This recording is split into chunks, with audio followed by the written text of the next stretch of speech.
We all know the typical phone brands out there, but there's one company we still haven't talked about that has also tried its hand in the market. Yeah, not even joking.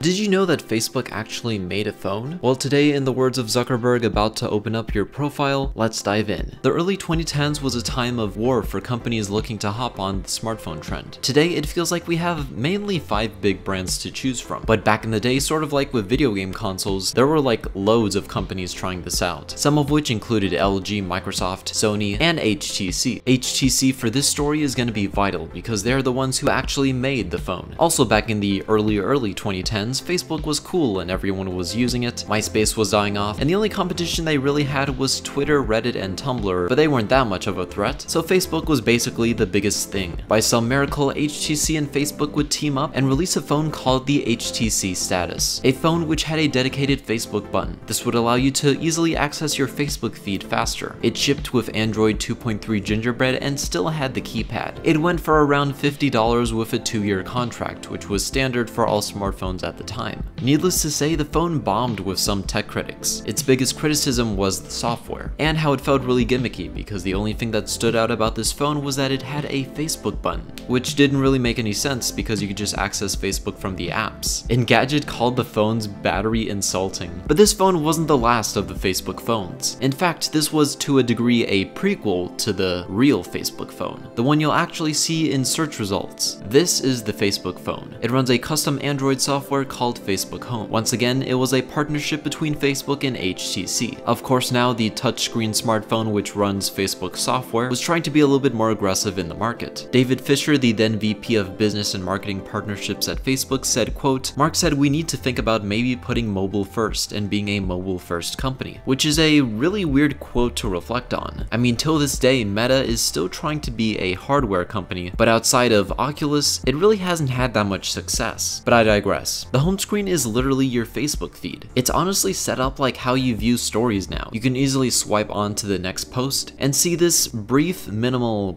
post. It was just so weird. Like, this is not the app. This is like the actual home screen. But to actually access your apps, you would have to hold down on your Facebook profile and drag it up onto where the apps are to open them. It's just so bizarre. It released in 2013 and was met once again with disgruntled critics and consumers. Facebook planned an update in response, which would add shortcuts to be pinned to the bottom half of the screen to access apps faster, which, I don't know, that kind of just feels like common sense. And by the end of 2013, the phone was updated once more to add a traditional home screen. Man, what a big update. That didn't really seem to help, as since then, Home has not been touched and can't even be found on the Play Store today. AT&T also dropped the price of the phone from $99 to 99 cents. It was also said the phone only sold a measly 15,000 units despite its heavy $1 million advertising campaign. And as the war between Samsung and Apple heated up and Microsoft was struggling for dear life with their phone, Facebook Home kinda just stepped away from the light. It would be easy to claim that Facebook was too late to the party. I mean, yeah, that was one of the reasons, but technically they weren't even invited, even before smartphones were really a thing back in 2004, because there's a bigger issue at hand. Facebook is Facebook. And that's a very vague statement, but that's because it can be taken in many different forms. No matter how many times Facebook or now Meta is trying to be a technology company, it just can't. It'll always be known for its software first. And although it is good as a company to try and diversify your business ventures, this one was just too far-fetched and it just didn't mesh well. At the end of the day, a software company owning a phone